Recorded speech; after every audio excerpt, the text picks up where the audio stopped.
So let's look at the elements of organization. Now, it really depends how you choose to organize, but I choose to organize by groups, instruments groups, so groupings of certain instruments. So if I have a typical pop song, I would have my lead vocals at the very beginning. I would have anything that has vocals. In this case, I have vocal chops, so that would be also the top along with the vocals. I have the lead here, and then I would have my drums. So pretty much by the importance, I guess, of the elements in the song. That's kind of how I organize it from top to bottom. So vocals, obviously, at the very top, then drums. Then I have all the bass elements. Also, I have some sabi stuff that will also go to my bass element. After that, I have the pads. I have guitars. Now, those obviously you can change them. You can switch places or put them anywhere you want. Effects, strings, and, piano, melody, synth, brass. So all of these elements, you want to separate those, as I have, so that all the pads are together, all the guitars are together, all the effects, throws, delay throws, risers, sweeps, whatnot, all of it goes into the same group. And in Pro Tools now, you can organize them into folders, and you can actually determine whether these folders are going to be just purely for the organization purpose, or they're going to be folders that where you can actually process them. So they're basically auxiliary folders, which is what I prefer. So you can collapse them. So you can do it like this, and you can get a visual representation. I know that Logic has folders. I know that Cubase has folders. So I find it extremely important to organize each group.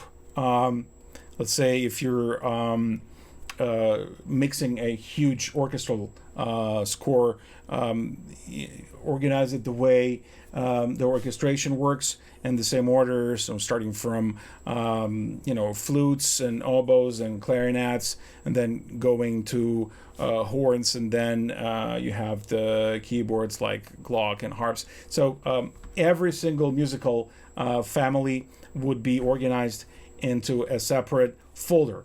Also, at the same time, as you can see, I color code everything. So my auxiliaries, they have this very militant color. My vocals, I remember watching Dave Pensado, and he said, never color your vocals red, it's bad luck. So stopped coloring my vocals red ever since. So now it's this color, burgundy, I guess. Drums, usually I paint yellow. So no matter what color you choose, just make sure that these families of instruments are at the same time color coded, which is going to save you a lot of time. I think it's also actually easier on your eyes because things are just not colorful, not really all over the place. All my auxiliaries color coded, and they are down here. My master tracks also color coded. Now let's talk about routing. And as I mentioned before, the routing for these families of instruments, or groups of instruments, is pretty straightforward. You have folders, and these folders can be actually auxiliary folders that you could apply, you can process them, you could apply processing, and I found this extremely useful. So every family, as you can see here, I have vocal chops, and everything that has to do with vocal chops, it basically automatically is being assigned to chops auxiliary, and later on this auxiliary is being routed to my mixing bus. So if I collapse this, I pretty much control the level of all the vocal chops with this auxiliary.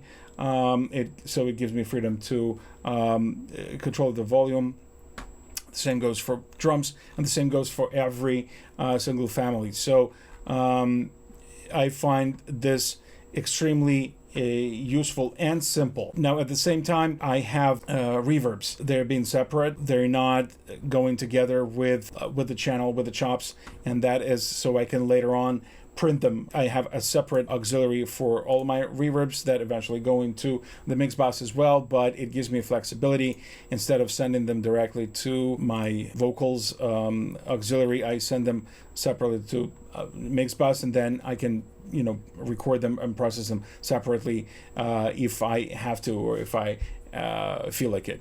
All of my folders, if I collapse them, so drums, bass, Sabi stuff in this case, pad, guitars, effects, strings, I'm collapsing all of them, melody, synth, brass.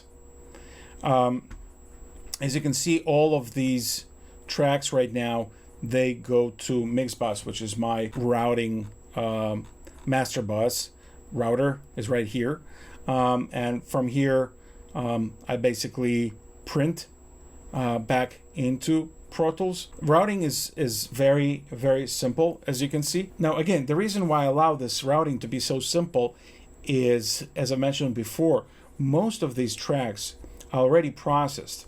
And I was lucky enough to have a great producer, Carlisle, who did an amazing job at bouncing every single effect that he wanted, every processing that he actually was committed to, he bounced it. So I didn't really have to do so much on individual tracks. And if you can see, if I open chops, for example, there's actually zero processing on these separate. So like if we play them,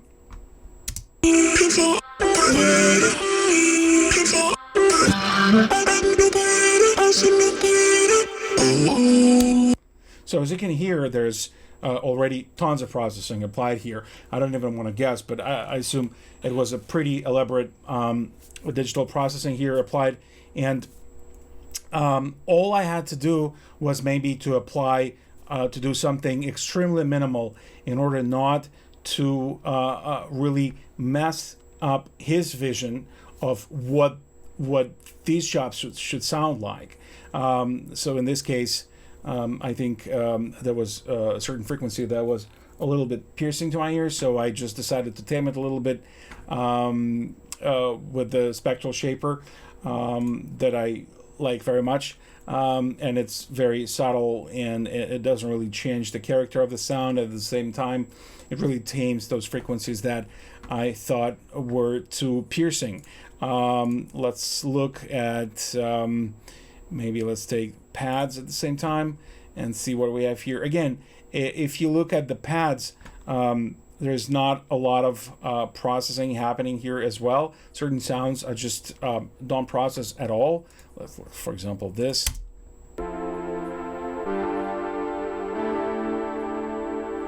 So this sound already sounds like it had pretty much everything that it had warmth, it had some sort of saturation.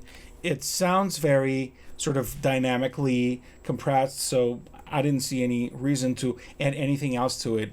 And at the same time, what this auxiliary channel that this family of the sounds is being routed to, it gives you the freedom to apply maybe some sort of overall processing, which in this case I found that pads could go a little bit wider. So I applied K stereo, and I'm widening the sides here a little bit, and making sure that the mids are not super kind of competing with the central information, where I leave more place for the vocals. So as you can see, it's important to make sure that if the sound is already processed and it sounds processed to you, in most of the cases they're going to be processed, even if they came from the actual synthesizer, a lot of these synthesizers, the sound is already processed.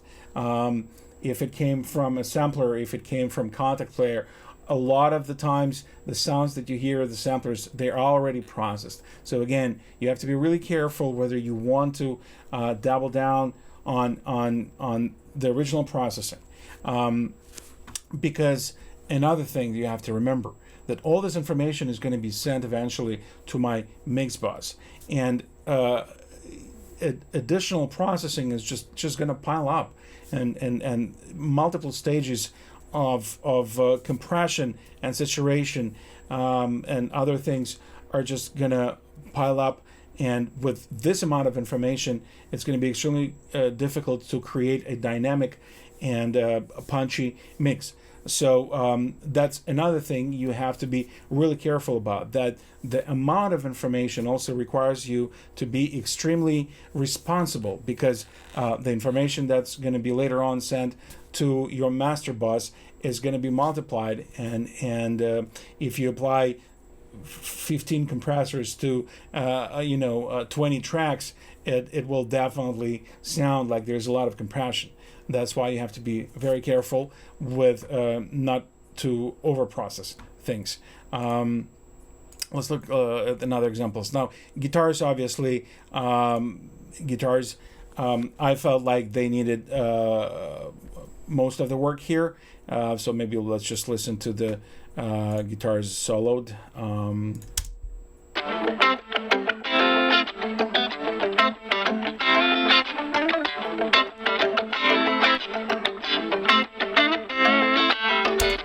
So again, I want to make the guitars a little bit wider. I want every information that sits in the mid-range and that starts sort of kind of competing with vocals, and especially we have also vocal chops that show up there in the center. All of this information is going to be collapsing. All of this information is going to be fighting for space. So I use the K-Stereo to make the things a little bit wider, and to have the mids, all the information that's in the middle, to be a little bit lower in the mix, and the sides to be a little bit wider. The next plugin that I use here, well, I use this on all the guitars, and I know a lot of professional engineers are going to be really mad at me, but I do like this one. Mix down definitely makes a huge difference.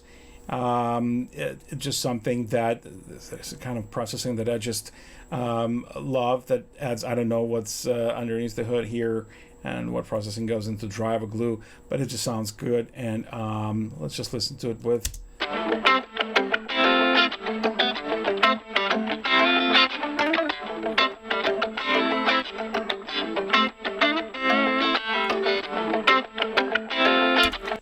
So yeah, besides being louder, but it's also has some sort of saturation to it, and I don't know, it's like almost like an inflator, but it creates just the right amount of compression, just the right amount of drive to it, and I really love this EQ.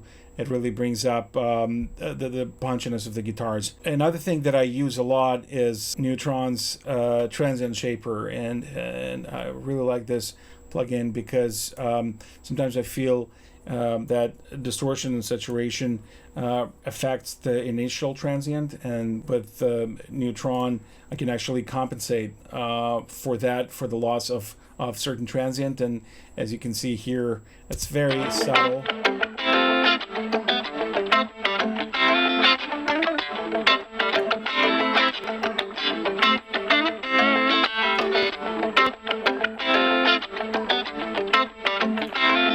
It's very subtle, but I think it really gives guitars more punch. And then this is just a sidechain compressor that is applied to all the instrumental parts of the song. So let me just play maybe this part so we can hear it.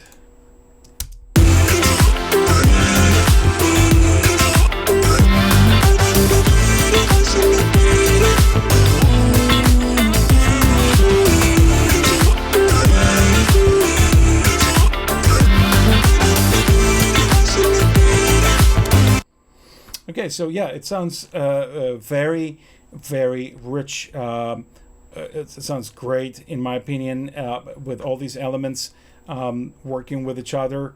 Let's see effects.